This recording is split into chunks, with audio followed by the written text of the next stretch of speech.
Hey guys, I'm Henry. I'm Ian. And we are BOSH! And today we're making A wonderful mince tart. Think Mary Berry's mince pies BOSHified. Exactly that. Well, what does that mean, I hear you say? It means our tart is massive and hers a little. It's giant, it's tasty, but it's still a mince pie. And it's delicious! First things first, get your cider into the pan with a little bit of brown sugar. Mix that all together and make sure all of the sugar is dissolved. Once that's happened, we put everything inside the big pan. You've got dried fruits, sultanas, you've even got a little bit of alcohol. If you want to chuck some whiskey in there, you can do. Mix it all together. It smells Christmassy already. Your kitchen will smell like Santa's hole.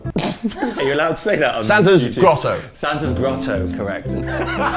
Fold it through 30 minutes, but make sure you have a lid on because you want to keep that moisture inside the pan. While that mincemeat is bubbling away, we're going to make our pastry. Very simple process. Put all the dry ingredients and your zest of the orange into a bowl and mix it all through. Zest of the orange. Zest of the orange.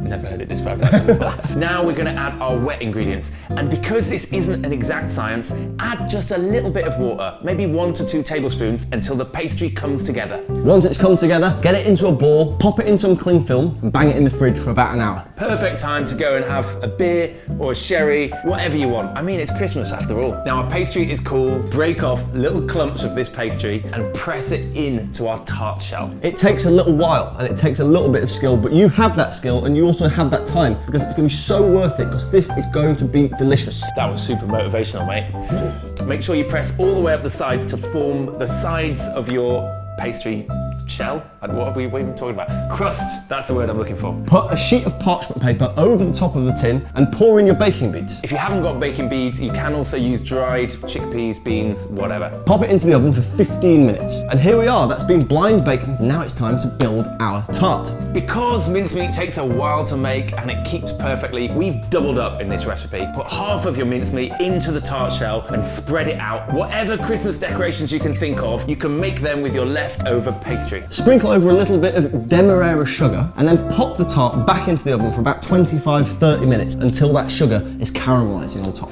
And it's going to go perfect with this cashew brandy butter we've made. You can find that on bosh.tv. Now we are ready. Slice yourself up a piece, add some brandy cream and go taste. Right, I don't need telling twice. I'm going in too, dude. This looks incredible. Look at that crumbly pastry, gorgeous, luscious mincemeat. Oh, wow.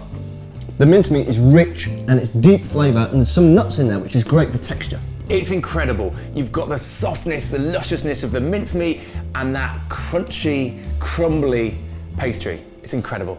Right, that's us. We're BOSH TV. We make videos like this almost every day. So hit subscribe and you'll have delicious plant-based recipes whenever you like. And if you like the video and you like the recipe, let us know in the comments below. Bish, Bash! BOSH!